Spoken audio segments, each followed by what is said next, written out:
Welcome to Simply Happy Conversations, a podcast that teaches you how to create a clutter-free, functional and simply happy life. I'm Narelle King, a professional organiser who supports families with practical steps to simplify their lives and create a more organised home. I'm passionate about supporting neurodivergent families and individuals like myself. Every fortnight, I also share guest conversations with experts passionate about the future of our home, health and the planet, which will provide you with actionable takeaways to create a more organised and happy life. You've heard that practicing inbox zero at work is essential for organising your tasks, managing your workload, but in reality, where do you start with hundreds and thousands of emails? Today on the podcast, I'm talking with Terry from TalkToTerry Coaching, a productivity coach based in Singapore, helping full-time workers become thriving part-time entrepreneurs. He shares time management tips and also why practicing inbox zero is essential for organising your tasks and managing your workload. This conversation is a video recording that you can also watch on YouTube. Let's jump into this Simply Happy guest conversation. Today on Simply Happy Conversations, I'm talking with Terry from TalkToTerry. He's a productivity coach based in Singapore and he's helping full-time workers become thriving part-time entrepreneurs. And he's going to help us today with some time management tips and also share why practicing inbox zero is essential for organising your tasks and managing your workload.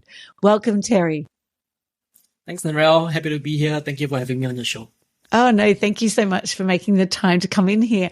I'm so excited to have you and to share some of your productivity and time management. I love those two areas for me, and especially the inbox zero. So let's start, and you can share a little bit about yourself. If you were a Ken doll, what two accessories would you come with? What is something, a little insight into the things you like to do?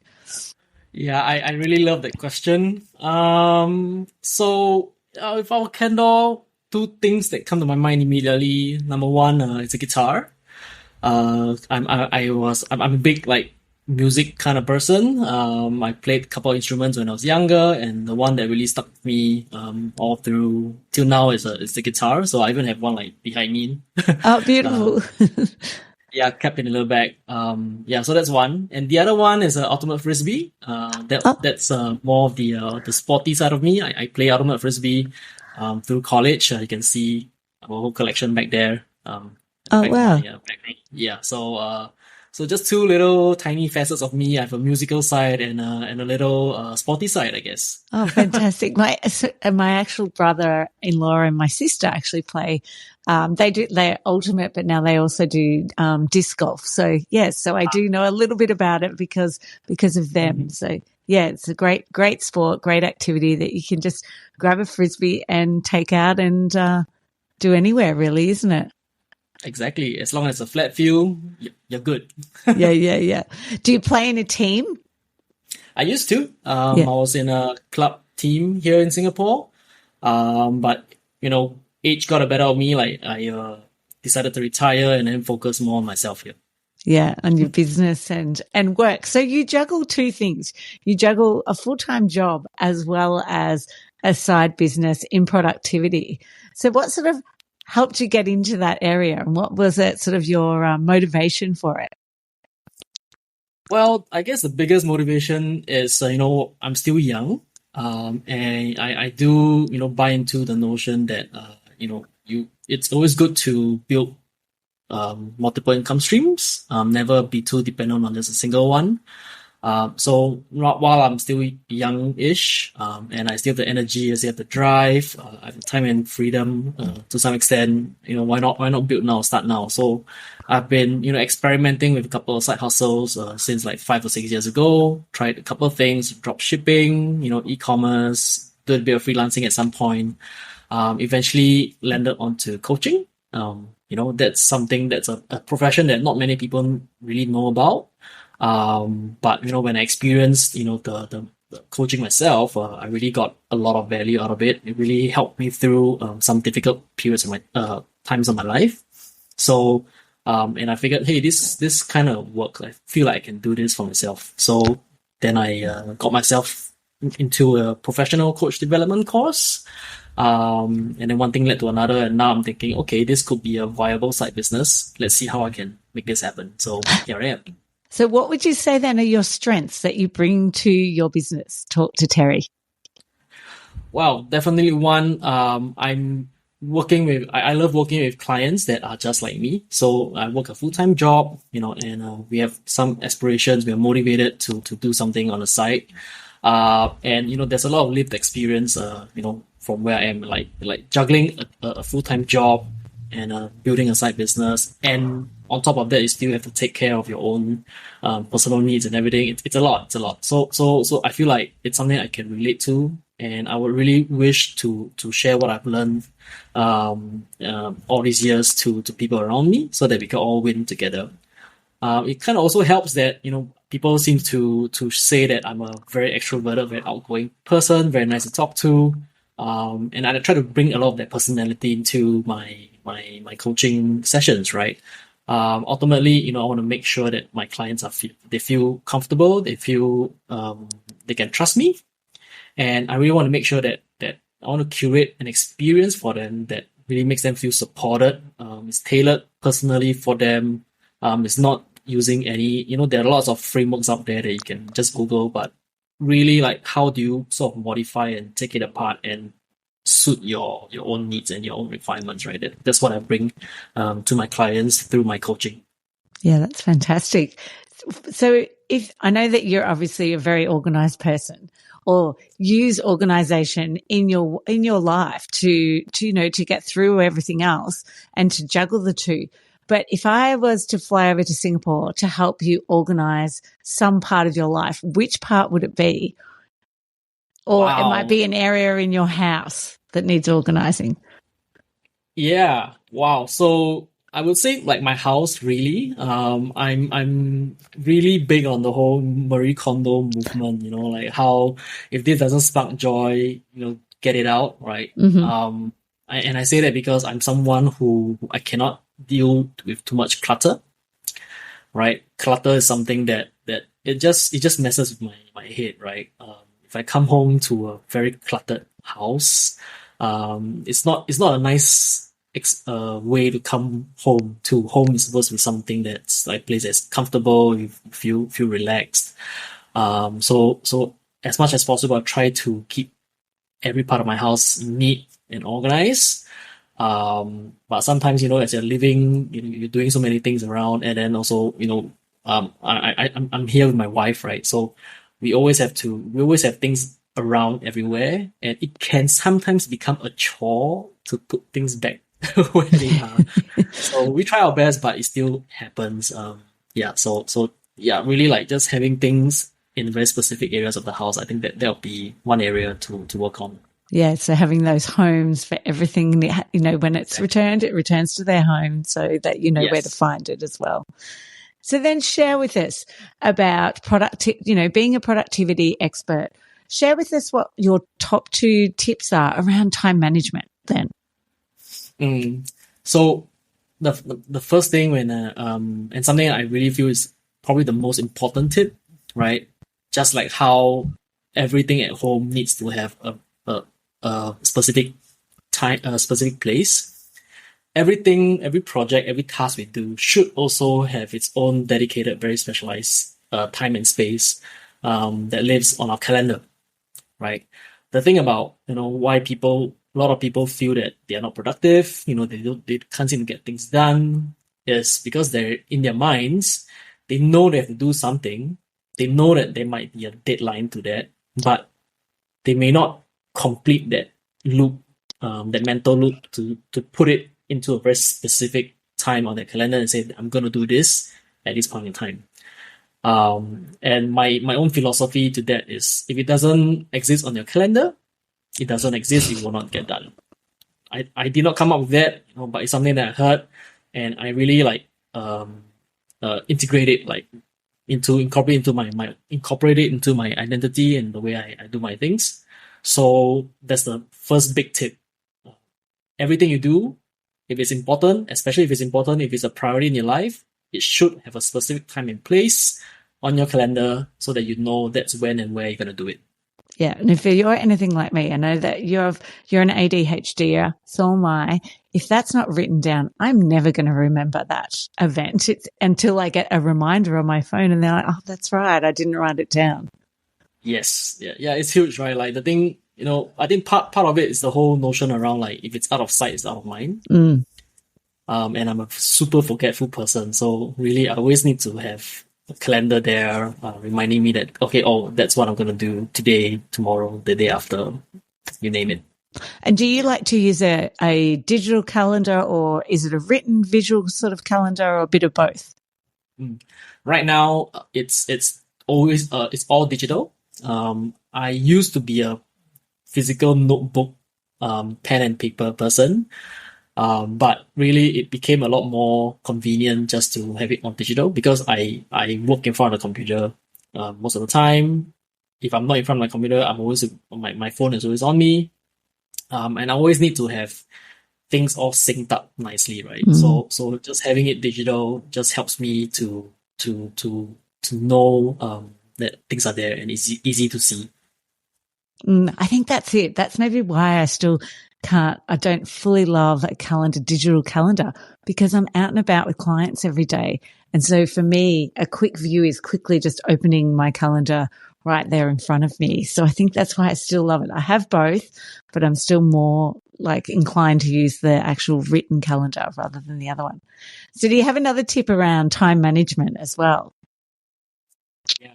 The second big tip, and I feel this is something is quite underrated. A lot of people know about this, but they don't actively practice it, is to have a specific, 30 minutes, 45 minutes block, right, on your calendar, and at the end of every week, to do a quick just review. I like to call this a personal one-on-one time to pretty much like close the week, right? I like to do it on Sunday nights. And the great thing about this is that, as we live out our lives throughout the entire week, we collect a lot of new tasks. We collect a lot of new information. We collect a lot of new appointments. These are all these things that we have to, that takes up a bit of headspace. It takes up a bit of time, effort. But when we can collect them, but we don't really actively process them well. And what ends up happening is akin to, this is why people have like those never-ending to-do lists, because they don't sit down and then they sort of process it. And what do I mean by processing it? It's really about just taking out the list that you've been using to collect all these tasks and appointments and whatnot, right? And just looking at it and just ask yourself, like, are these really important? It's like doing like Marie Kondoing your to-do list. Is this really important right now? Do I have to do this? Do I have to do this within the next 7 days, 2 weeks, a month or something?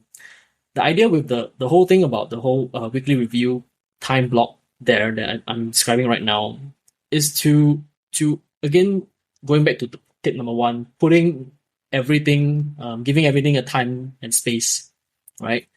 What this does beyond just, filling your calendar with stuff, I feel personally the biggest benefit it gave me is just, it just frees up my mind, a lot of headspace, because I now no longer have to almost like remember, oh, I have to do that thing, I have to go to that place.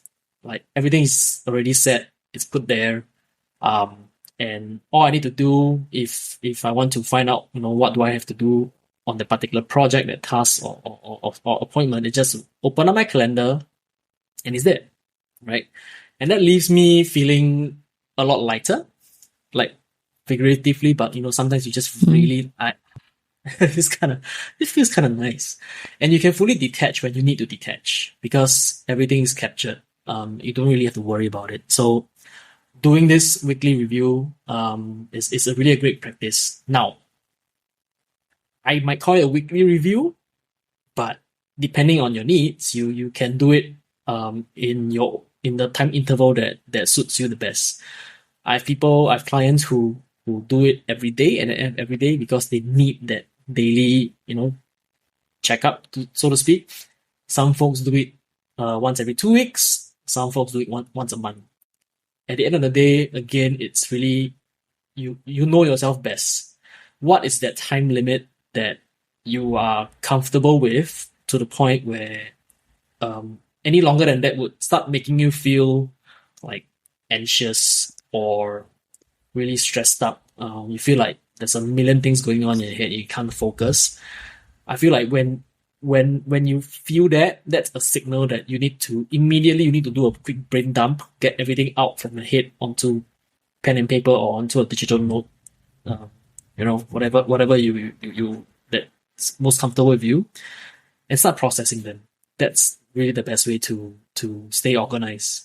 Yeah, definitely. I don't know about you, but if I've written these down at nighttime and I know that first thing in the morning I'm going to do one of those tasks, I actually am so much more productive if I've written it down, because it's like my brain has started to process that over the night. You get up in the morning and you just get into it. Whereas if I'm like writing down my to-do list in the morning, it's like, oh, now I need a bit of time to actually, for my brain to even work around what are we going to do, how it's going to look. Yeah. So I definitely find the same. The night before, but definitely Sunday is a great time to sort of get organized and that catch up with yourself. I really like that idea. And I do that myself, but also even nightly to double check I've got everything ready for my next day with all of my clients. Seems to work well. So, and you also, I know that you love Inbox Zero, and I know a lot of my clients and people I talk to do not agree with me on Inbox Zero. So maybe tell us about what's the positive like side of doing this, and how do you achieve it? My thing about Inbox Zero is it's on the same note as like how we like to keep our house organized. Right. The thing about Inbox Zero is that I see my inbox as like my digital house, or outpost, so to speak. My inbox is a place that I use to sort of receive signals and tasks and information from the rest of the world. This is particularly specific, or rather like this is big for in my day job. Pretty much when you're at work, you work out of your inbox, right? Everything's there. And similar to how like I don't like to come home to a cluttered place, I don't like to start my workday with like 783 like unread emails, and then when you open the inbox, there's like maybe 1,000 more that's like open and read, but it's just sitting there. I don't know about you, but no, I can't do that. I can't. And I, to my utter horror, some of my colleagues around me, when I peek over and look at, like just when I have a chat with them and I just peek over into their inbox, they have like 20,000 unread emails. That's like, I can't deal with that. Right. So starting my day off nice, with a, clean and tidy inbox it's I feel like it's half the day, half of the win already, because you're starting off well. So the way I do my Inbox Zero, I mean, the conventional wisdom is really just sort of like deleting it, make like literally Inbox Zero, right? Now I feel where people trip up a lot is that they try to do like Inbox Zero on a daily basis. That can work, and if that works for you, great, awesome, right? But realistically, sometimes that's really just very hard to maintain, and sometimes you're just putting extra stress on yourself. So I like to see it more like Inbox Zero on a weekly basis, right? So similar to how like on my personal life and maybe in my side business as well, I do a weekly review for my personal stuff on Sundays. For my work, I like to do a smaller version of that for my inbox at the end of my work week, which is like Friday afternoon. Okay. So that's like the first thing that I try to, for as far as like mindset towards Inbox Zero, is that's how I set myself up. The second thing is really using a super underrated button feature in most inboxes, most email clients, and that is the archive button. The beauty about the archive button is that uh, is that it takes the email out of your view, your main view, right? So that it doesn't clutter up the screen, but it's still living somewhere inside your email client. And the reason why most people might feel resistant towards like deleting, removing emails out of the inbox is that they are afraid. There's a bit of fear that what if I need this information 3 months in the future? If I delete it, it's gone, right? So that's where the archive button comes in really handy, especially at work, right? I use Gmail, right? And really after every time I check my email inbox, I do one of three things. If it's a task, I will record it as a task, then I'll archive it. So it's out, right? If it's a piece of information that's useful for a particular project I'm working on, I will file it, I'll tag it with the right like tag, and then I'll archive it. If it's something that it's maybe just for my information, I don't really need to care about it, I will either like delete it or set up a filter such that it will automatically, the next time an email like this comes, it just goes away. Yep. So, oops, sorry about that. That's all right. Yeah. So that's what I do. So this just having this practice daily does a lot to just keep my inbox in check. Yeah, it's like those. It's the folders, isn't it, that you're setting up so that it's not gone. You're just putting it almost like, okay, there it is. It's in the task folder, Yes. and this one's over here because this is the quick reference. We don't need it right now, but it's in the right, right under the right tag that you've used, but you can refer back to it when you need to. And Always. then I love that just getting rid of it. Or for me, I've got it in promotions. It goes into in socials, which I just go, oh, that's great. Yeah. When I've got time, I'll look at those, but it's only coming into your inbox, the most important stuff that you need. That's right. Yeah. Yeah. So is there any other, so if there was one thing that the listeners could do to be more organized, what would your recommendation be? Well, I guess the first thing, or the most important thing really is to look and open up a calendar right now, right? Find a 30-minute or 45-minute block, maybe on your Fridays or on your Sundays. It should be a block where you know you will not be interrupted. You can be quiet with yourself, and just block that time right there for you to do your next check in with yourself, right? That's a really good time for you to do the weekly review, right? Just take out your your to-do list, figure out, okay, when are you gonna do that task, over the next 1 or 2 weeks. Put it there, put it on the calendar. Why? Again, because if it's not on your calendar, it's not gonna get done. It doesn't exist, right? It might sound super basic. Some people might even find it silly, but I really find it with the most important enabler before any other kind of productivity framework really comes into play. Like, do that and everything else becomes easy or unnecessary. Yeah. And it's like building that habit, isn't it? To do that each week, and slowly by starting with this tip, that's a great way to build that habit of, checking in with yourself every week, isn't it? Yeah. It's only 30 minutes. I find it weird. Some people really say that they just don't have time for themselves. It's 7 days and you only need 30 minutes for yourself. If you can't even find 30 minutes for yourself, then I feel like there's a big problem. And there's this really great quote I heard from this person called Dr. Corey Wilkes. He said this: time is not found, time is protected. Right? So really, you've got to find it, put it, locate, identify that block on the calendar, really protect it. That's how you have that 30 minutes for yourself to make everything else easier down the road. Yeah, definitely. Time is so valuable, isn't it? We can't get time back. So how can people connect with you, Terry? What's the best way for people to find you? Yeah, the best way for people to find me is obviously on my website. I have a website which houses some details about me and the service, like productivity coaching services that I offer.